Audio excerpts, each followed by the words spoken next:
happening. Let's talk some baseball.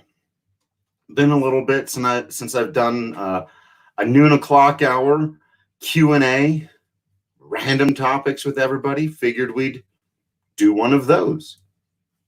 Give a few seconds for a few people to join us here. Had kind of one topic I figured I'd get us kicked off with, but other than that, shoot your questions in. Let me know what you're wondering about, just anything random you want to hear about. Sup, Will? Good to see you. Got this whole thing streamlined so I can see comments, whether they're coming in from Facebook or Periscope or on our Twitch or even on our YouTube page. So this will be a much easier way for me to do all of this. And so that should be pretty good. All right, I see some people coming in. I'll go ahead and get this thing started. Welcome into the DNVR Rockies podcast presented by Mile High Green Cross. Sign up for their loyalty program today and you will receive 20% off once per month. I am your host, Drew Kreisman. I am the managing editor of DNVR Rockies. And on this episode, I wanted to take some time to do just a good old-fashioned Q&A with Rockies fans out there in the world. We are broadcasting this live on Facebook, Twitter, Twitch, and YouTube right now. Going to try to start doing these more at noon, probably more on Wednesdays and Fridays moving forward here. If you're looking for some time, you can come in and join us on any of those platforms. I should be able to see your comments and questions and respond to them. And so, yeah, even though there's not a whole lot of actual baseball to talk about, I figure there are still quite a few questions about what this season's going to look like, particularly how it's going to look for the Rockies and with some of their issues both on and off the field. And that's kind of where I wanted to get us started as people are still coming in here for the live and, getting ready to ask some questions here. And it's one I've gotten from a number of different people. Sorry, I can't shout out all your names. Really, honestly, most of the regulars, you know who you are. And the question is basically this: how, when the season returns, let's assume there's going to be baseball this year. We know whatever that will be is going to look different. It's going to be a weird season no matter what, whether they try to squeeze in 162 games or they cut it down, whatever it is. The divisions might be different. There might not be any fans.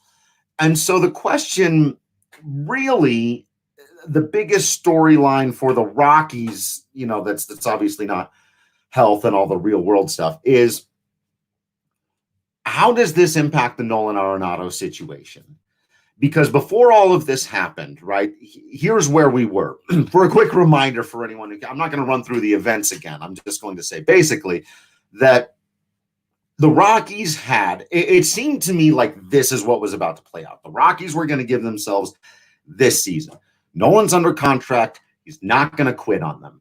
He's going to be mad and upset and say things to the media, apparently, at times, but he's not going to quit on them. They know that. They're not forced to trade him. They weren't going to trade him unless something really ridiculous came along. They were going to play out the season and see how it went. Their thinking being, well, if we play really well, he's going to forget about all of this. It'll turn out he's been in the postseason 3 or 4 years, and we win the day, and we'll put all of this behind us, and no one will care because we're winning.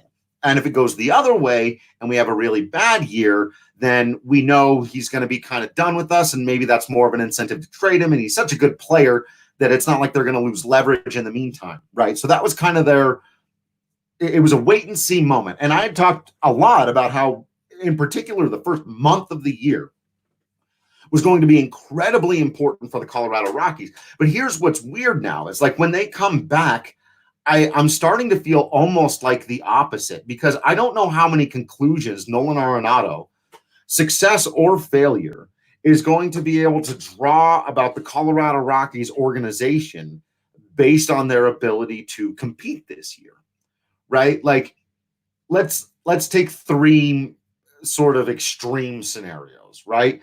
on the low end, they're terrible. They come in last in whatever division they are, and they're one of the 5, let's say, 6 worst teams in Major League Baseball, which I think is even technically worse than they were last year, right? Now, I could see under that scenario Nolan going, look, it was all weird and it was whatever, but also, if they're not playing games in Colorado and the team isn't winning and there's all this other weird stuff, I can see him going, yeah, this just isn't working out.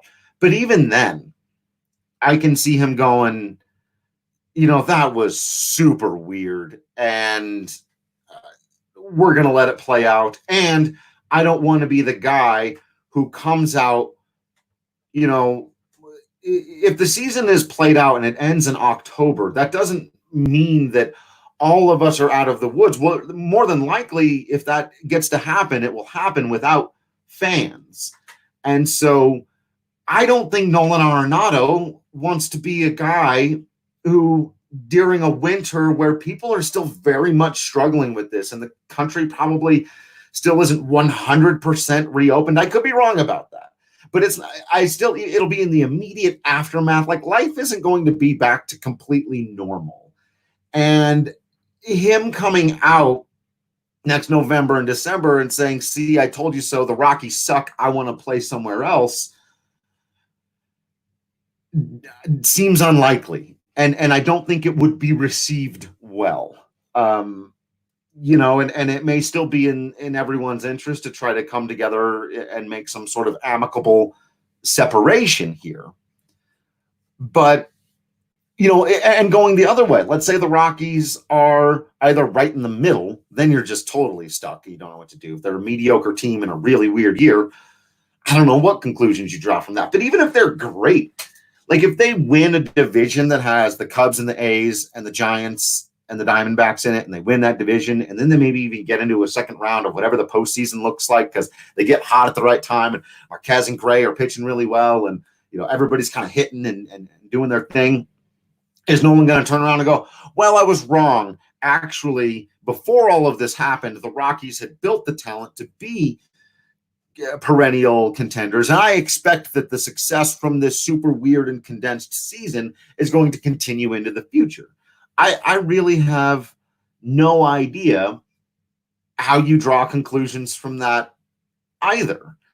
But ultimately, I think it's going to be even, and I may be reading way in between the lines here, but Nolan did release a statement at the beginning of all of this and said something about kind of putting things in perspective. And again, I might be reading through the lines just a bit much, but I think, getting paid a whole lot of money to play on a team that doesn't have the resources or maybe the knowledge base to build the way you think they should, just isn't that huge of a problem.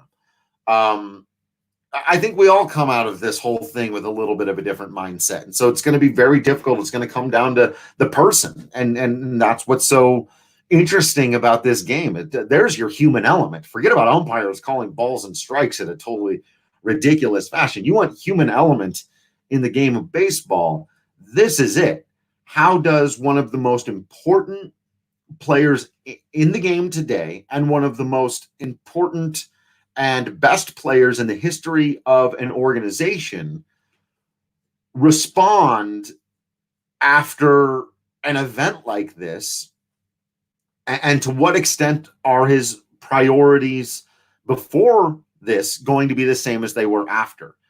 At what point does business get back to normal for these guys? At what point does trading players and all of that even make sense? And that was the other thing I wanted to get into here. But since this is a Q&A, I'll go ahead and jump in here. Will's got a question. Says, if the schedule gets down to, say, less than 120 games playing in Phoenix and Florida, what type of roster rule changes would you like to see? I would add a universal DH and expand the MLB roster to 30 and set a 26 active game day roster. I love all of those changes. I think that's fantastic. I think you've got to do universal DH.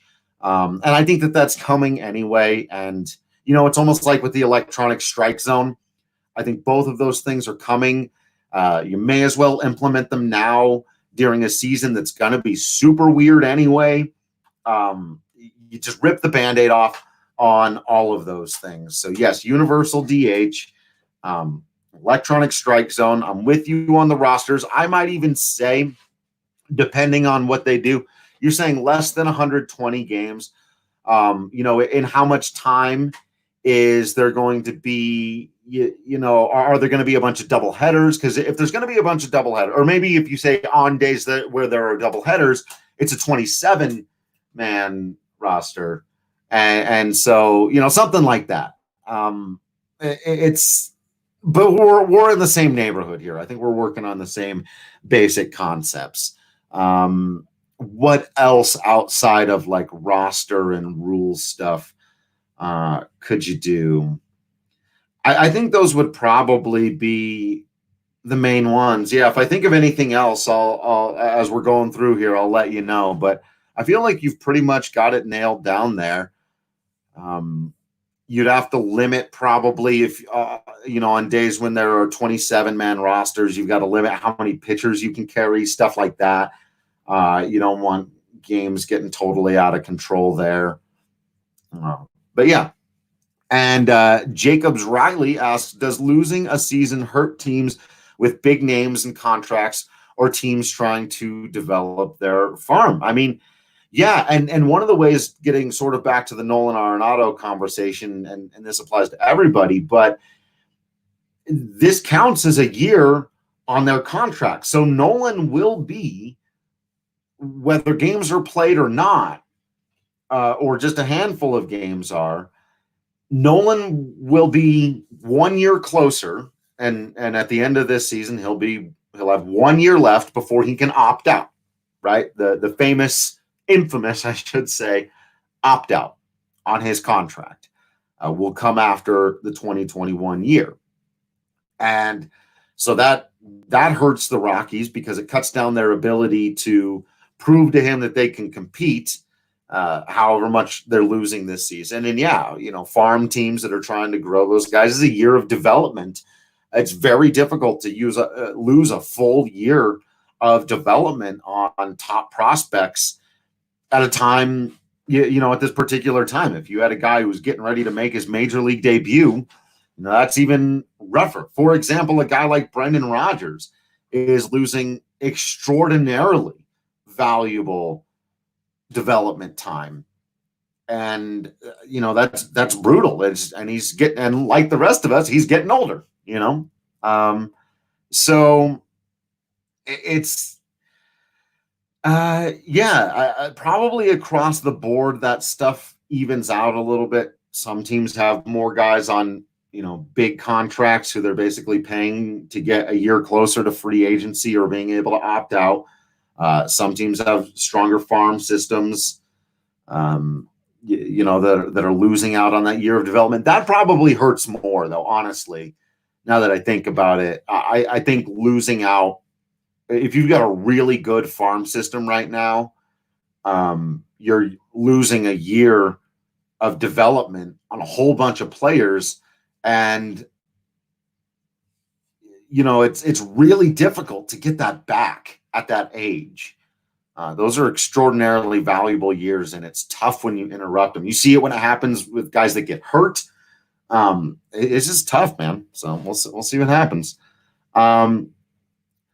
Adam says, do you know if options based on games played would vest? What a fascinating question. I don't know the details of that. In fact, I'm not even sure if the details of that have been worked out, because I still think that there's a mindset out there that they will get in 162 games. And this is part of the reason why, is some of it's just selfishness, honestly, but some of it really is like things like this. It would really complicate contracts. Like Shaw's supposed to reach, and shoot, I'd have to look again. I believe it was 40 appearances and his contract would vest.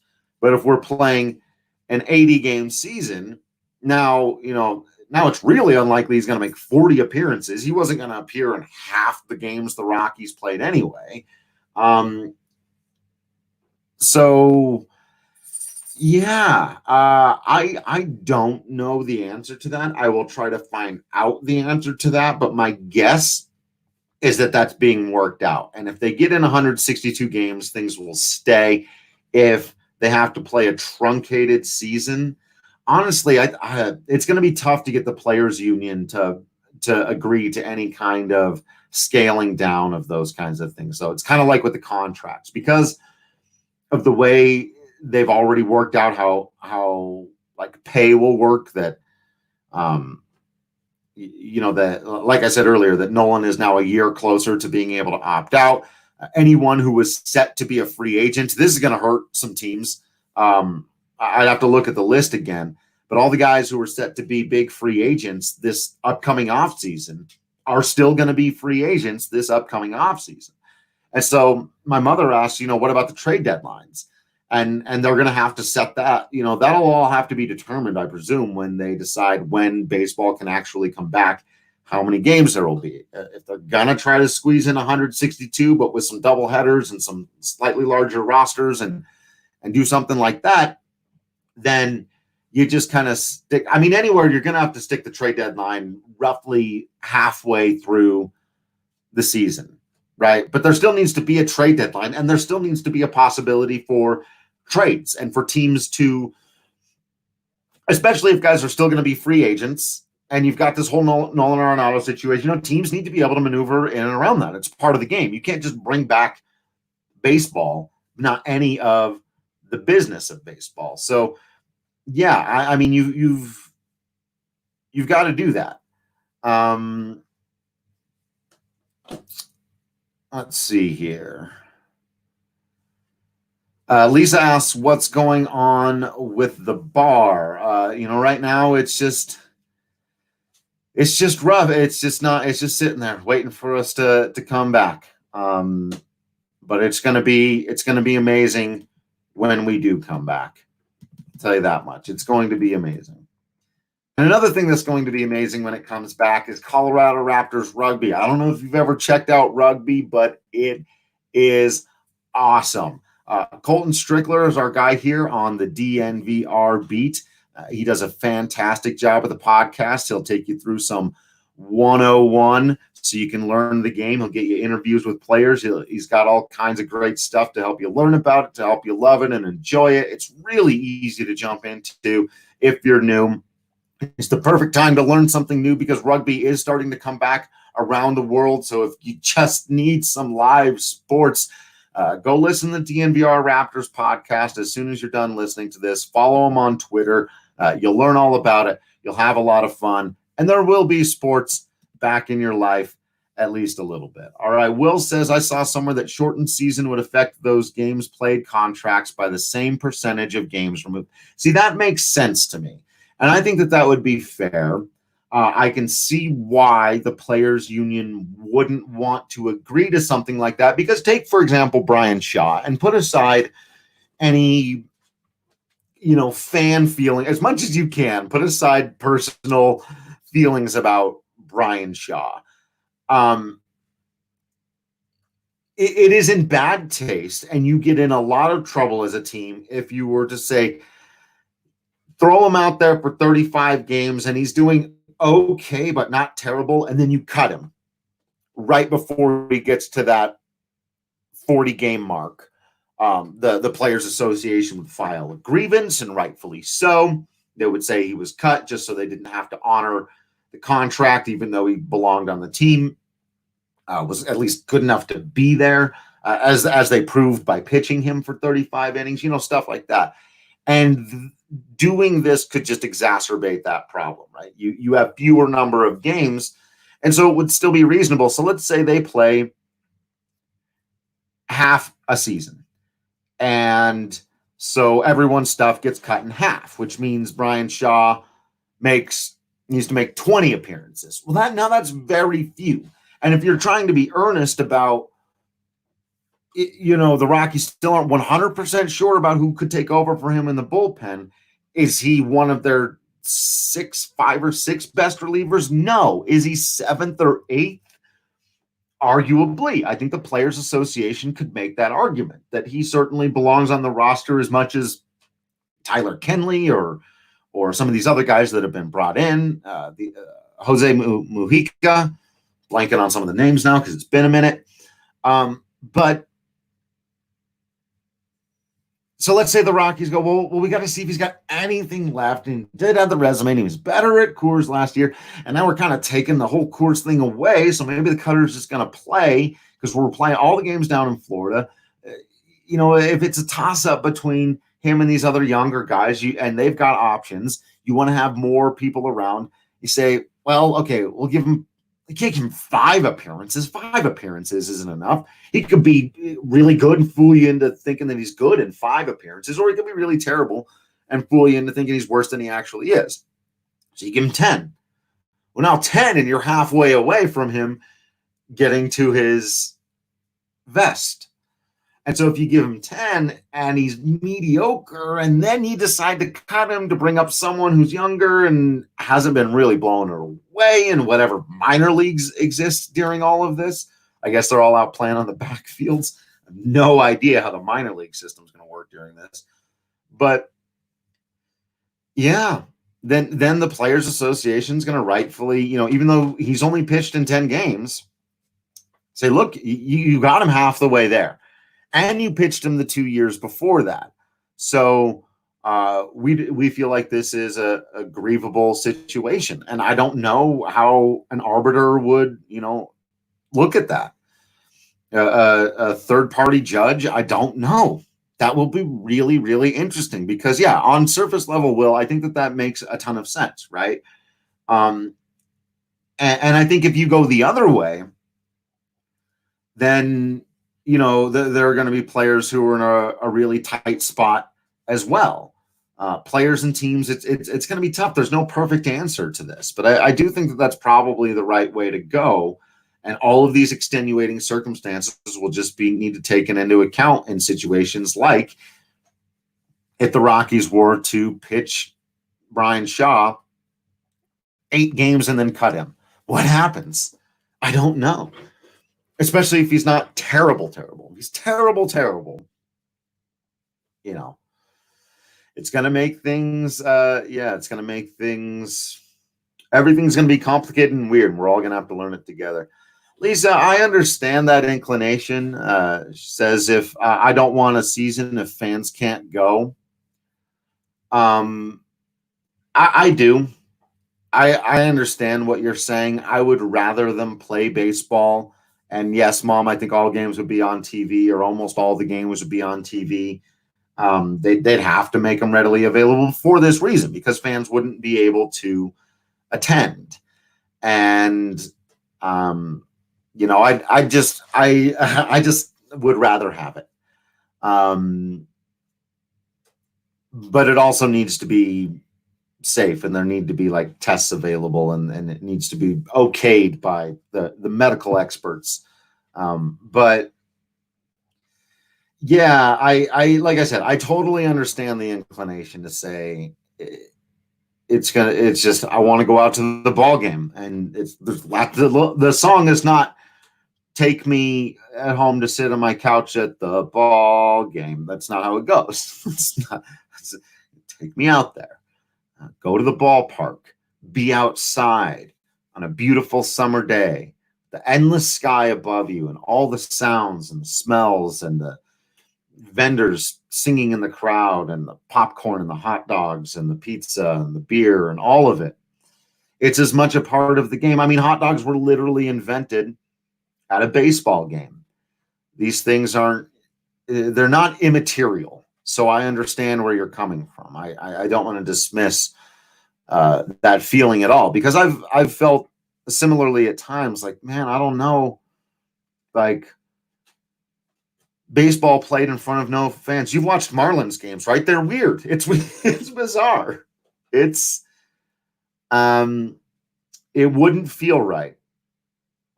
At the same time, if it's safe and viable and smart,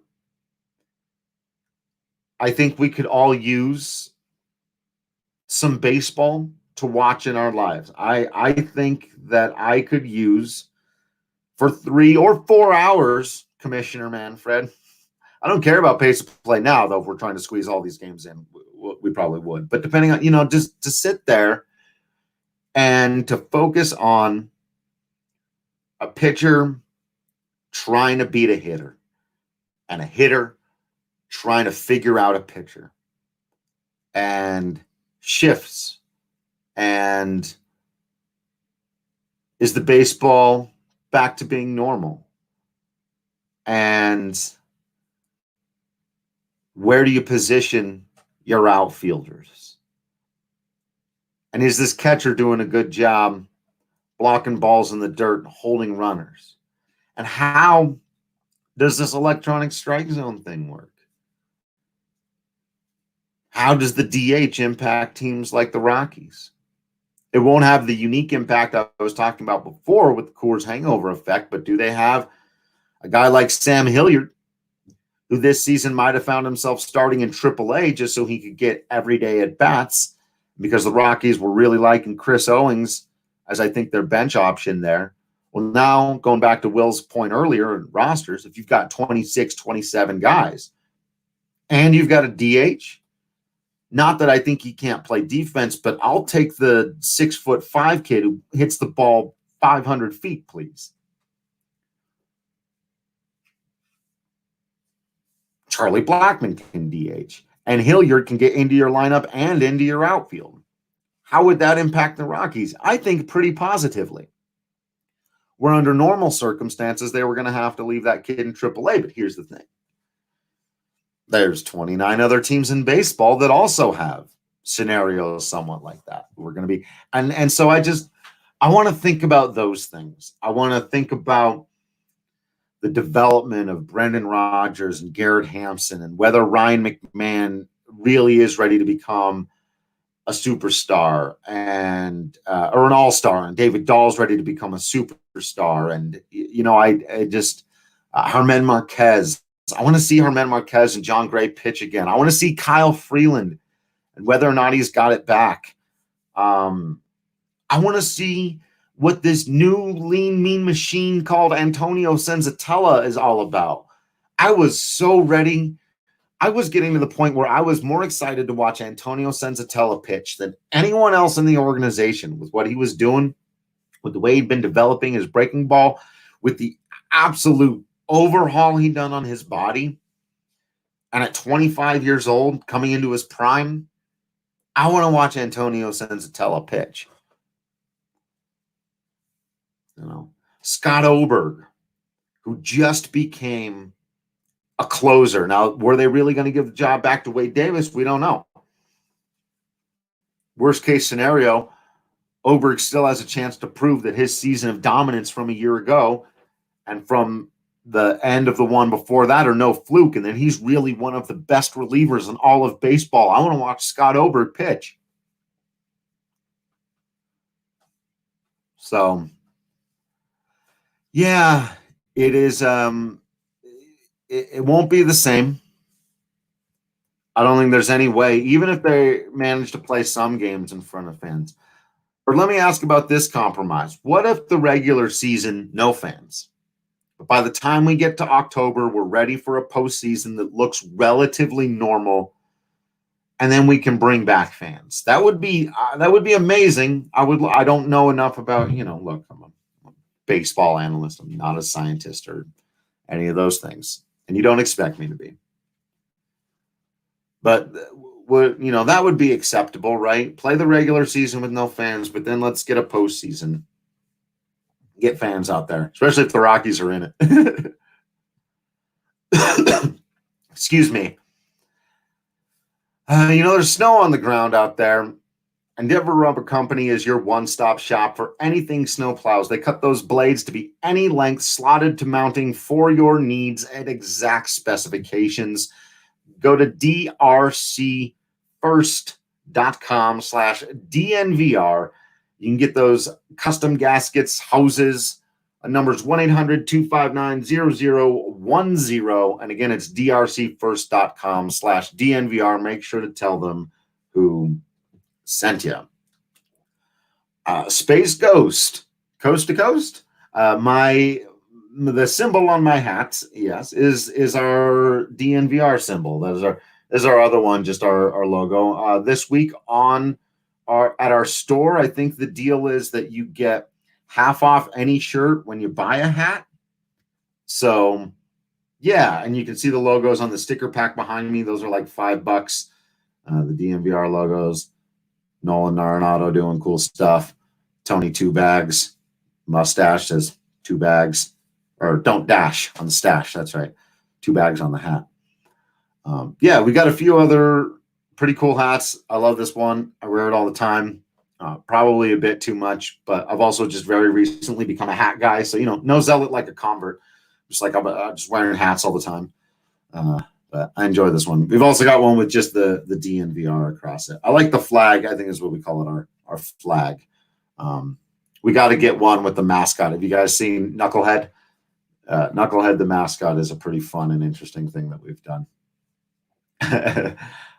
Speaking of fun and interesting things that we've done, I hope anyone who's at least mildly interested has checked out the DNVR gaming channel. We've done a lot of MLB The Show on there, so there is a lot of baseball content. If you're really just missing it, you can check some. I'm playing as the Rockies, just going through some stuff.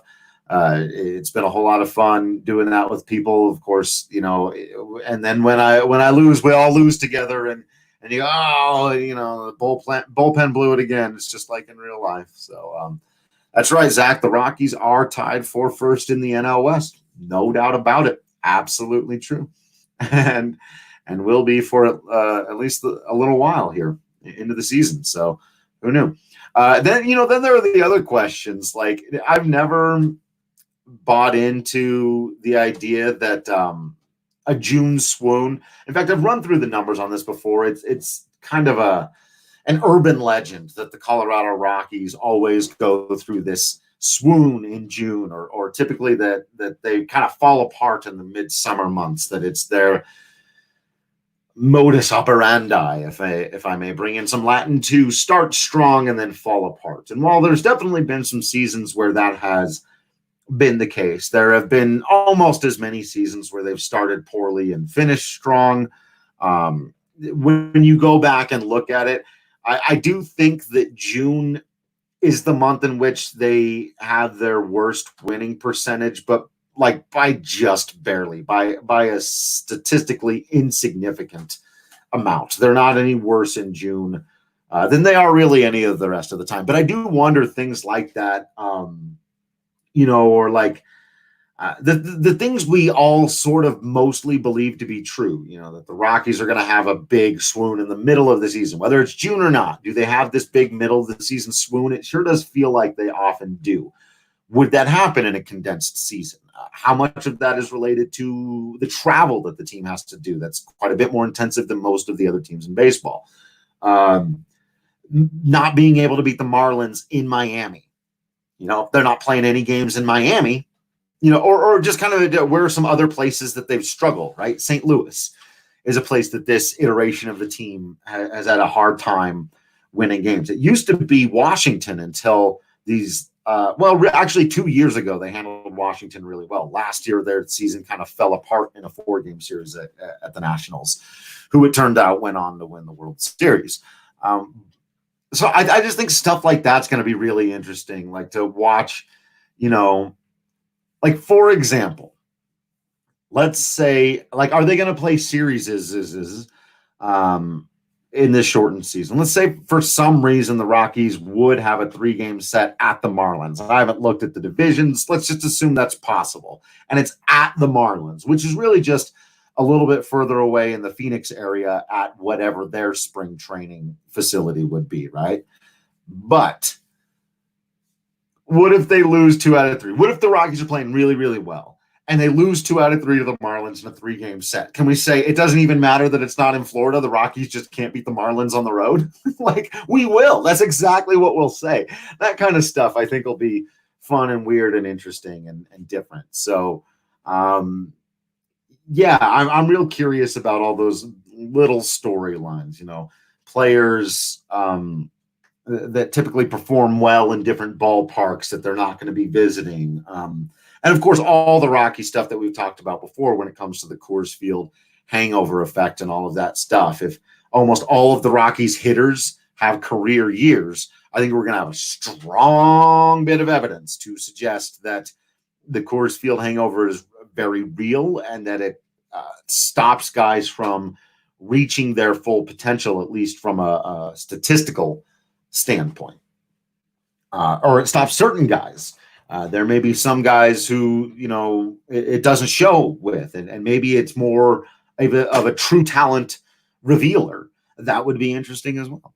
I think there's a lot that can be learned from playing even an 80 or 90 game season entirely in Arizona for this team. And I would be beyond fascinated to learn about all of it.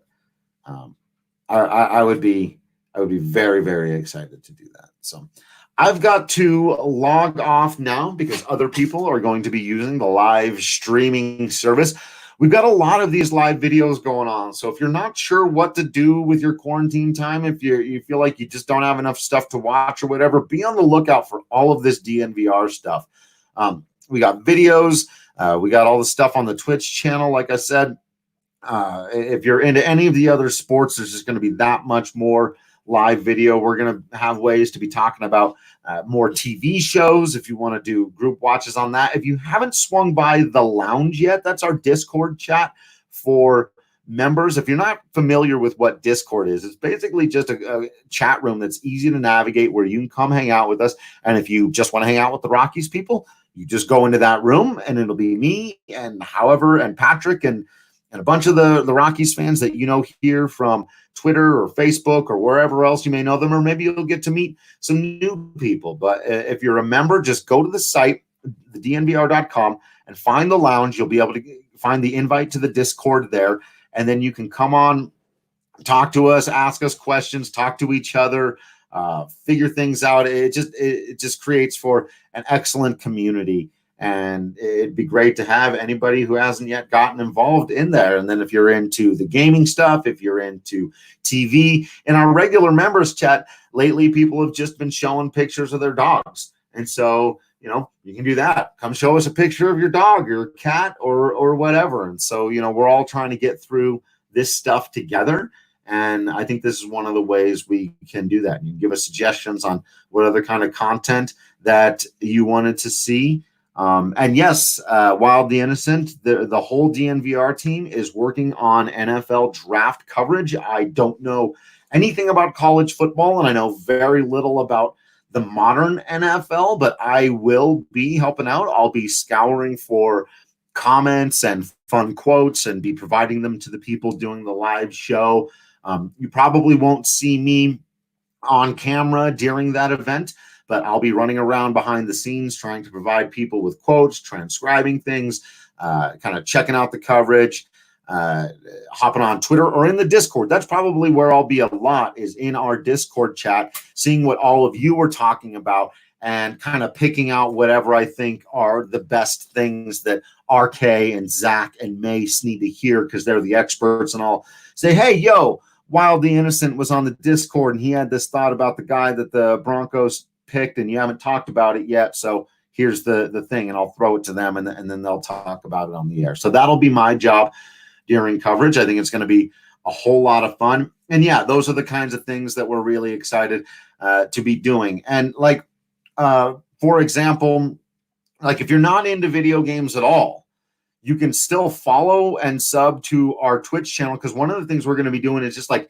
games, just like sort of Jackbox games and like board games that we can all play with each other. And it's not you come to watch us play MLB The Show, which some people have enjoyed that, but I can understand why some people would not. But you can come and play a game with us and do trivia. And we're going to be doing a lot of that stuff. We're working on some Rockies trivia right now so that we can, I don't know if you guys have seen the DNVR show that they do, where they've basically been bringing a fan on once or twice a week and running through a series of questions, kind of in a Who Wants to Be a Millionaire fashion. And if you get to a certain level, then you win a shirt, though no one's won the shirt yet. I think they've maybe done some sticker packs. I'm not sure. We're going to be putting together stuff like that, but with Rockies trivia and just random trivia or playing Jeopardy or Family Feud together online. So just make sure that you're following all the social media stuff. Like I said, even if you're not a gamer, you probably want to follow that Twitch channel, because that's where you'll be able to come and play games with us. Not hardcore video games. We're talking about like silly fun things that we can all do, that anyone can do, that the whole family can do together. It's going to be super, super cool. So make sure you're following all that. Make sure you get your merch situation taken care of. You're subscribed to the DNVR.com. You're continuing to remain absolutely awesome. I will continue to remain absolutely Drew Creasman. And until next time, I will see you at the ballpark.